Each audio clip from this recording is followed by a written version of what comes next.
جب لوگ پلٹ کے آ جاتے ہیں تو 2 فرشتے آتے ہیں، منکر نکیر ان کے نام ہیں، اور وہ اس کو بٹھا دیتے ہیں اور بٹھا کر کے اس سے 3 سوال پوچھتے ہیں۔ پہلا سوال یہ ہوتا ہے من ربک، تیرا رب کون ہے؟ اب کوئی مانے یا نہ مانے، رب تو سب کا اللہ ہی ہے۔ اگر کوئی انکار بھی کرے تو اس کے باوجود اس کا رب کون ہے؟ اس کا رب اللہ ہے۔ تو دنیا کے اوپر کوئی اقرار کرے یا انکار کرے، لیکن نفس الامر میں، حقیقت میں اس کا رب اللہ ہی ہے۔ یہ تو حقیقت ہے، یہ تو طے شدہ ہے۔ لیکن جو عقیدہ دنیا پہ رہا ہوگا وہی عقیدہ اس کے لہجے میں آئے گا۔ اگر اس نے عملاً، رویتاً، قولاً، فعلاً اپنے اللہ کو اپنا رب مانا، رب کہتے ہیں کسی چیز کی تربیت اس کی استعداد ذاتیہ کے مطابق کرنے والا رب کہلاتا ہے۔ تو اللہ تعالیٰ جل شانہ ہم سب کا خالق بھی ہے، مالک بھی ہے، رازق بھی ہے، اور ہماری ضروریات کا وہ کفیل بھی ہے۔ وہ ہمارا رب ہے، اور صرف ہمارا رب ہی نہیں ہے، رب العالمین ہے، پورے جہانوں کا رب ہے، پوری کائنات کا رب ہے۔ خالق بھی سب کا وہی ہے اور رب بھی سب کا وہی ہے۔ جو اسے مانتا ہے اسے بھی رزق دیتا ہے، جو نہیں مانتا تو اس کے لیے بھی رزق کے دروازے بند نہیں کرتا۔ حضرت ابراہیم علیہ السلام کی عادت یہ تھی کہ جب تک کوئی مہمان نہیں آ جاتا تھا اتنی دیر تک کھانا نہیں کھاتے تھے۔ بھوک لگتی تو کوئی مہمان ڈھونڈتے تاکہ اس کے ساتھ بیٹھ کے کھانا کھاؤ۔ کھانا جتنا بھی مرغن اور جتنا بھی جو ہے وہ پرتکلف کیوں نہ ہو، اگر مہمان کے ساتھ کھایا جائے گا تو اس کا قیامت کے دن کوئی حساب نہیں ہوگا۔ تو مہمان کے ساتھ وہ کھانا کھایا کرتے تھے۔ مہمان اللہ کی رحمت ہوتا ہے۔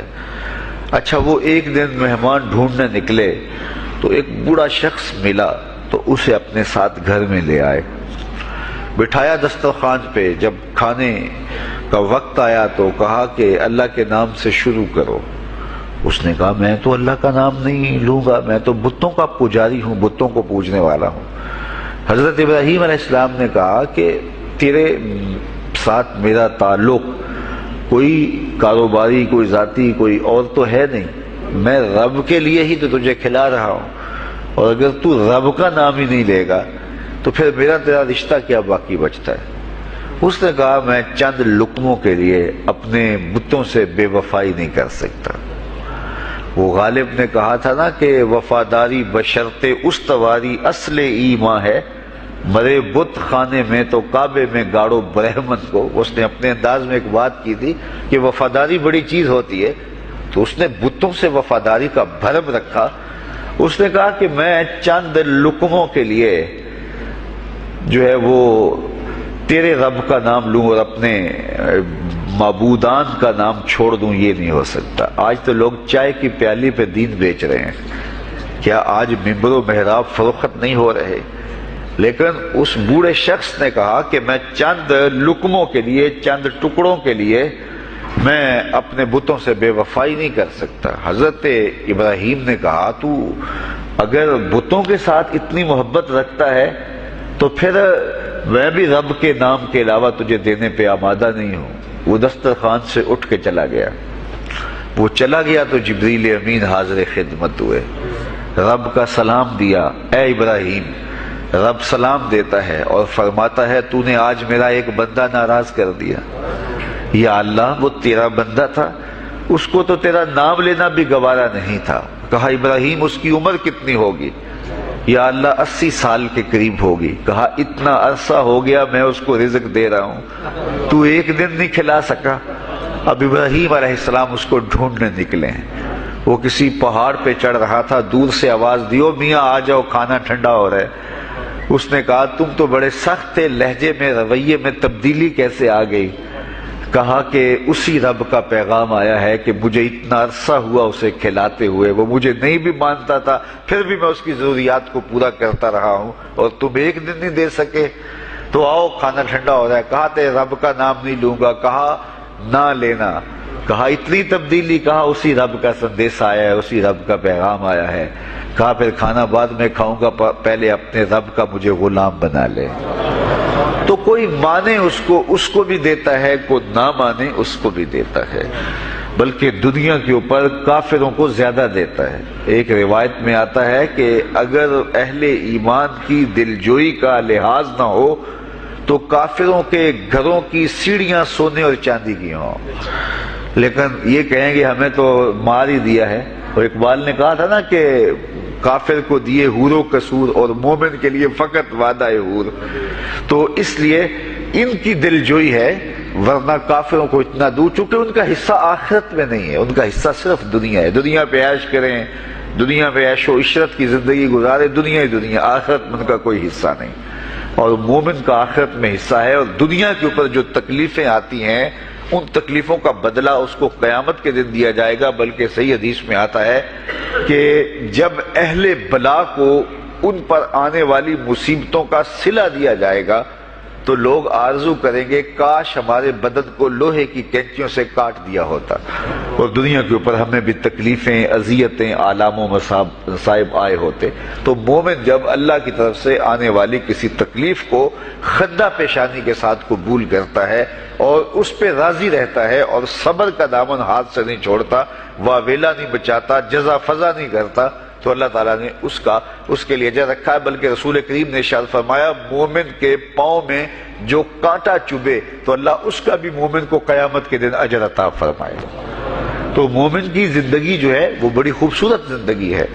تو دنیا کے اوپر جو اسے مانتا ہے اللہ اسے بھی عطا کرتا ہے، جو اس کا انکار کرتا ہے اللہ اسے بھی عطا کرتا ہے، اس لیے کہ اس کی شان ہے کہ وہ رب ہے اور وہ سب کا لحاظ کرتا ہے اور سب کی ضروریات کو پورا کرتا ہے۔ پھر ہر شخص کی ضروریات الگ الگ ہیں، میری ضرورت الگ ہے، آپ کی کوئی اور ضرورت ہوگی، اور سب کی ضرورت کا اس نے لحاظ رکھا ہوا ہے۔ پھر بہائم کی، چوپایوں کی، حشرات الارض کی، پرندوں کی مختلف ضروریات ہیں۔ اڑنے والوں پرندوں کی ضروریات الگ ہے، پانی کے جانوروں کی ضروریات الگ ہیں، اس طرح حشرات الارض کی ضروریات الگ ہیں اور درندوں کی ضروریات الگ ہیں۔ یہاں تو ہم ایک آدھ کلو گوشت ہو تو گھر کے سارے افراد اس سے گزارا کر لیتے ہیں، لیکن شیر کو اور چیتے کو جو ہے وہ منوں کے حساب سے روزانہ چاہیے، رب ان کو روزانہ فراہم کرتا ہے۔ یہ پنساری کے پاس جائیں، اگر آپ کو ڈاکٹر یا حکیم لکھ دے کہ یہ آپ کو خالص سچے موتی چاہیے، اس کی کوئی چیز آپ کو بنا کے دیں گے تو آپ ہزاروں لاکھوں روپے خرچ کرتے ہیں، پھر بھی بعض کا اعتماد نہیں ہوتا کہ یہ بالکل 1 نمبر ہیں یا 2 نمبر۔ تو رتی ماشی اور تولوں کے اندر آپ ان کو خریدتے ہیں اور وہ بھی آپ کو گمان ہوتا ہے کہ پتہ نہیں خالص ہیں یا ناخالص، لیکن دنیا کے اوپر لاکھوں کروڑوں پرندے پائے جاتے ہیں، جانور پائے جاتے ہیں، ہنس، اور وہ کھاتا ہی سچے موتی ہے۔ صبح کو بھی، شام کو بھی، دوپہر کو بھی اللہ سب کو پیٹ بھر کے کھانے کے لیے عطا فرماتا ہے۔